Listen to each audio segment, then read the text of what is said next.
Hello again, welcome to The Point, my weekly show where I talk about the hottest talking points in video games. This week, if Microsoft backtrack anymore, they really will be launching the Xbox One.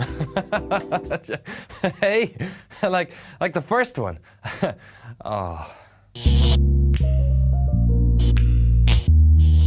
In the biggest reversal of policy since the Catholic Church condemned child molestation, Microsoft have decided that every unique selling point in the Xbox One is actually a load of bollocks. Back on May 21st, it seemed like they had it all figured out, displaying the sort of hubris you'd struggle to see outside of the world's biggest penis convention. Microsoft spent the first half of the year telling gamers they were wrong about their concerns while preaching the gospel according to Mattrick. Yeah. But once Sony used E3 to respond to gamers concerned over used games, pricing, always-on internet connections and indie developer support, Microsoft have been in policy freefall, reversing everything that made the Xbox One unique. On June 19th, they reversed their policy on used games, while announcing an always-on internet connection would no longer be required. On July 1st, they reversed their policy on employing Don Mattrick. On July 24th, they decided to allow indie developers to self-publish after all. Last week, they tried to sneak out the fact that the headset was in fact going to be bundled, and then yesterday they announced that Kinect would no longer be required to use the system. If this momentum continues, the console might have a bloody HD DVD drive in it by the time it hits store shelves. We don't know what the Xbox One is anymore, and Microsoft certainly haven't got a clue. They're like a cheating husband groveling for forgiveness at the feet of the gaming community. And considering how taken for granted we've been of late, it's nice to remind these folks that we're the ones that hold the keys to the console war. I have a problem with the lack of understanding of who actually plays games. From my time working in games retail, I think I've got a pretty good handle on it, or at the very least I've got a theory. To me, the games industry can be split into three different markets.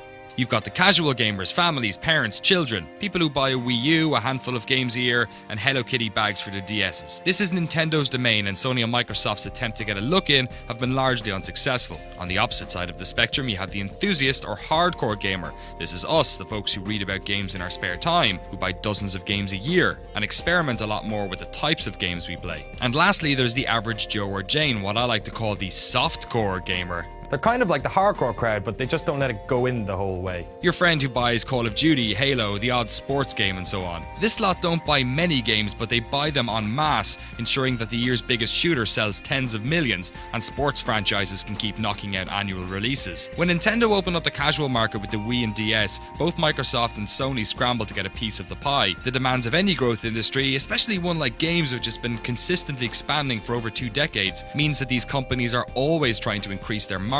But there are too many barriers between these consoles and the casual market. Cost of the console, the complexity of the controllers, catalogs full of violent games. So both have had to look elsewhere, and what's interesting is how Sony made an obvious play for the hardcore gamers, while Microsoft have attempted to pull in the softcore. At the reveal event, it was sports, TV, Call of Duty, Madden, FIFA, Steven Spielberg. While Sony, on the other hand, addressed the concerns of hardcore gamers and showed off some really interesting games, including a suite of indie titles. And here's the kicker. The hardcore market is not the be-all and end-all of the console war. There are a hell of a lot more people who will buy a console to play the odd shooter, but those people follow in our wake. We are the early adopters, we set the pace, and right now, 4 times as many of us are pre-ordering PlayStation 4s over Xbox Ones. There isn't much to split these two consoles. We've basically hit hardware parity, they both have Blu-ray drives, they're both black, and there's less exclusive games than ever before. So if by next year Softcore Joe decides he wants to jump on the next generation bandwagon and get himself a new console, and then 4 times as many of his friends are playing on the PlayStation 4,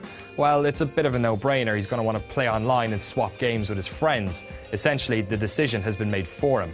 While Microsoft attempted to coddle the regular Joe gaming market, they took enthusiast gamers for granted. They forgot about their bread and butter. They forgot that this industry is powered by millions of folks like you and I, people who play games most days of the week, who read news articles and watch dumb internet videos on sites like this. We take out the pre-orders, we're the early adopters, we decide who wins this battle, and now Microsoft will do just about anything to get back in our good books. So, what's next on the flip-flop chopping block? A version with a Kinect, perhaps? Yeah, probably. They've just put the headset back in, you don't need Kinect to use the console anymore, and they need to shave about $100 off the sticker price. Watch this space.